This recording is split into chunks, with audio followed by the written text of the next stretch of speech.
দুটো প্রশ্ন। একটা হলো যে একজন রান্না করে ধরেন ২০-২৫ বছর ধরে, কথার কথা আপনার আম্মু ২০ বছর ধরে রান্না করতেছে বা আরও বেশি। কেন তিনি শেফ না? একজন শেফও আ হয়তো শেফও রান্না করে, আপনার আম্মু রান্না করে, আমার মা যদি বেঁচে থাকতো তাহলে উনিও রান্না করতো। তাহলে ওনারা কেন শেফ না? এটা একটা প্রশ্ন। নাম্বার 2, যে আ এই মুহূর্তে হয়তোবা ইন্ডিয়ার যদি কথা বলি তাহলে হয়তোবা one of the best actress Deepika. তবে সে যখন শ্যুট করতে আসে, যখন একটা হয়, যে দৃশ্য ধারণ করা হয়, তখন তার একটি স্ক্রিপ্ট লাগে, স্ক্রিপ্ট সে পড়ে আসে বা বুঝে আসে, তারপরে স্ক্রিপ্টের পর আর কি লাগে তার ভালো ওই দৃশ্যে অভিনয় করার জন্য। এই দুটো প্রশ্ন উত্তর দিব, আমি নিজেও উত্তর দিব। তবে তার আগে প্রেক্ষাপটটা বলি যে কেন আমি এই প্রশ্নগুলো করলাম।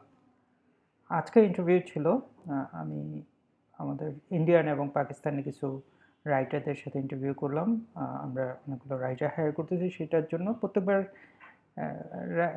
ইন্টারভিউর পরে আমার প্রত্যেকটা ইন্টারভিউ অ্যাকচুয়ালি আমি কিছু না কিছু শিখি এবং কিছু না কিছু দৃশ্য চলে আসে, এমন সিচুয়েশন হয় যেখান থেকে অনেক ভাইটাল ইনফরমেশনগুলো বের হয়ে আসে। এই যে রাইটারগুলো নিলাম, নেইনি, ইন্টারভিউ নিছি, এদের প্রত্যেকেরই ২-৩ বছর করে অভিজ্ঞতা আছে। এরা প্রত্যেকে লেখে, কিন্তু এই লেখাটা কি মানের বা কোন ধরনের, প্রফেশনাল নাকি অ্যাকচুয়ালি নন প্রফেশনাল। যে মা লেখে, রান্না করে, নন প্রফেশনাল, আর সে বললো প্রফেশনাল রাইটিং। এই দুটোর মধ্যে পার্থক্য হচ্ছে কোয়ালিটি এবং পারপাসে।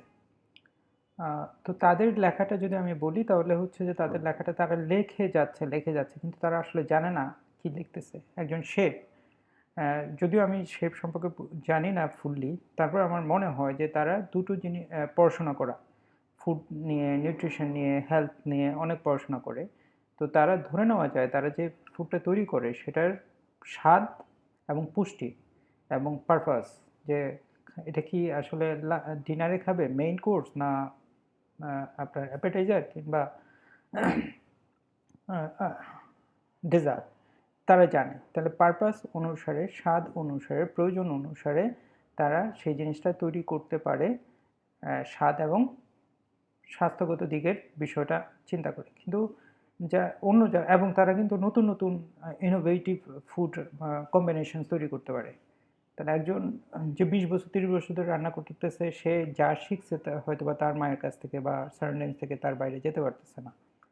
আবার তার খাওয়া এই যে এই বিষয়গুলো স্বাস্থ্যগত বিষয় এবং পুষ্টিগত বিষয় অতটা চিন্তা করে না, বাট হয়ে যাচ্ছে। কখনো স্বাদ হয়, কখনো হয়তো খুব ভালো স্বাদ হয়, কিন্তু অন্যান্য বিষয়গুলো যে থাকে সেটা নিশ্চয়তা নাই। না, আমি যে ডেলিভারিটা পাচ্ছি সেটা 100% যেমনটা দরকার সেটা হবে না। তো একজন রাইটার শুধুমাত্র ২-৩ বছর ধরে বা ৩ বছর ধরে রাইট করতেছে, তার মানে এই না যে একজন প্রফেশনাল রাইটার। একজন প্রফেশনাল রাইটার মানে, আমি শেপ অফ রাইটিং যদি বলি তাহলে তাকে অবশ্যই জানতে হবে যে সার্চ ইঞ্জিনের প্রথমত পারপাসটা কি, ওই যে যেরকম আপনার এটা কি ডেজার্ট নাকি মেইন কোর্স নাকি অ্যাপেটাইজার, এই সমস্ত বিষয় যে জানেন, তাহলে এই পারপাসটা বুঝতে হবে যে এটা কি টাইপের লেখাটা হচ্ছে, কেন হচ্ছে, কোন সাইটের জন্য করতেছে, সেটা তার জানতে হবে। নাম্বার 2, তার জানতে হবে যে এই পারপাসটা ফুলফিল হচ্ছে কিনা, তার লেখায় ফুলফিল হচ্ছে কিনা, মানে সে পারপাসটা ফুলফিল করতে পারতেছে কিনা বা কতটুকু পারতেছে সেটা তাকে জানতে হবে। আমি যদি এই জানার বিষয়টা, 3টা বিষয়ে আমি কথা বলে বোঝার চেষ্টা করছি যে তারা অ্যাকচুয়ালি একটা লেখা, বিশেষ করে যে ধরনের সাইটে আমাদের জন্য লিখবে সেটা তো অবশ্যই অ্যাফিলিয়েট সাইট, তাহলে আমরা আমাদের মূল লক্ষ্যটা সে বুঝে কিনা। যেমন এই ধরনের সাইটগুলো সাধারণত আর্ন করে সার্চ ইঞ্জিনে র্যাঙ্ক করলে, তাহলে র্যাঙ্ক করাটা আমার পারপাস, তাকে সেই দায়িত্বটা নিতে হবে যে তার লেখায় সেই র্যাঙ্কাবল হচ্ছে, মানে সেই বিষয়গুলো আছে। তাহলে সে কখন একটা কন্টেন্ট র্যাঙ্ক করে, কী কী বিষয়, লেখার বিষয়টা আমি বলতেছি, এই অনেকগুলো ফ্যাক্টর আছে, কিন্তু লেখাতে যে বিষয়গুলো থাকা দরকার এবং এই মুহূর্তে সার্চ ইঞ্জিনের যে রিকোয়ারমেন্টস লেখার, সেই বিষয়গুলো সে জানে কিনা সেটা অত্যন্ত গুরুত্বপূর্ণ। তাহলে এই একটা জিনিস, তাহলে তাকে সার্চ ইঞ্জিনের বিষয়টা অবশ্যই সবসময় ভালো পড়াশোনা করে আপ টু ডেট থাকতে হবে এবং অল দ্য টাইম জানতে হবে। নাম্বার 2, যে যখন কোনো ভিজিটর্স আসে কোনো লেখায়, তাহলে সে কেন আসে ওই পেজে, সে বিষয়টা তাকে অবশ্যই জানতে হবে। পেজে আসার কারণটা, কেন সে পড়তেছে, কী তার উদ্দেশ্য, তাকে কীভাবে এঙ্গেজ রাখতে হবে, তার পারপাসটা কীভাবে সার্ভ করতে হবে, সেটা যেটা আমরা কোয়ালিটি কন্টেন্ট বলি, যে এঙ্গেজিং, ইনফরমেশন, ওয়েল রিসার্চ ইত্যাদি ইত্যাদি, সেটা অল দ্য এলিমেন্টস ওখানে থাকতে হবে, সেগুলো যেগুলো ওই কিওয়ার্ডের জন্য ওই সার্চটা করা হয়েছিল ওই রাইটার, সেটা পারপাসটা ফুলফিল হলে, তাহলে ইউজারের জন্য যে এই কাজটা করতে হবে এবং করতে পারার জন্য যে নানা রকম টেকনিক্সগুলো নেবে, সেটা যখন জানবে তখন আমরা বুঝতে পারবো যে নাম্বার দ্বিতীয় গুরুত্বপূর্ণ বিষয়টা সে জানে। থার্ড হলো প্রত্যেকটা কন্টেন্টের একটা পারপাস থাকে, যে যে সাইট ওনার সে কেন তৈরি করলো। যদি সার্চ ইঞ্জিনে র্যাঙ্ক করে কিন্তু ইউজার এসে বাউন্স করতেছে, কোনো লাভ হলো না, ওইটা কোয়ালিটি কন্টেন্টটা আমার ডেফিনেশনে পড়ে না। আবার ইউজার আসলো, সেখানে যে ওই কন্টেন্টটা যে কারণে তৈরি করা হয়েছে সেই কন্টেন্টটা সেই পারপাস মানে সাইট ওনার পয়েন্টস অফ ভিউতে ওই পারপাসটা ফুলফিল হচ্ছে না। অর্থাৎ যে বিশেষ করে সাইট ওনাররা আর্ন করে, রেভিনিউ আর্ন করে আইদার অ্যাডভার্টাইজমেন্ট ডিসপ্লে করে অথবা অ্যাফিলিয়েট লিঙ্ক থেকে। তাহলে সাইট ওনাররা চায় যে এখানে যে ইউজাররা আসবে বা রিডার আসবে, তারা যে অ্যাকশানটা নেওয়া দরকার, যেভাবে নিতে হবে, মানে ইউজার যে রিডার যে অ্যাকশানটা তারা এক্সপেক্ট করে সেই অ্যাকশানটা ফুলফিল হচ্ছে কিনা। যেমন এটা যদি সেলস প্রোডাক্ট হয় তাহলে সে পারচেজ করতেছে কিনা, মানে আমি যদি কোনো প্রোডাক্ট সেল করি ডিরেক্ট সেল, তাহলে অবশ্যই পারচেজ করতে গেছে কিনা। আমি যদি অ্যাফিলিয়েট সেল হয় তাহলেও আমার ওই লিঙ্কে ক্লিক করে সে অ্যাফিলিয়েট সাইটে যাচ্ছে কিনা, মার্চেন্টের সাইটে যাচ্ছে কিনা। তাহলে এই তিন ধরনের পারপাস যখন ফুলফিল হবে তখনই আমরা বলতে পারবো যে এটা কোয়ালিটি কন্টেন্ট। এবং এই তিন ধরনের পারপাস ফুলফিল করতে পারে যে রাইটাররা, তাকেই প্রফেশনাল রাইটার বলা হবে। আদারওয়াইজ শি ইজ লাইক মম, যে 20-30 বছর ধরে লিখতেছে, খাবার হচ্ছে, বাট সেটা সেই খাবার হচ্ছে না যে খাবারটা খেলে, যে খাবারটার স্বাস্থ্যগত মান, পুষ্টি, পারপাস অল ডান।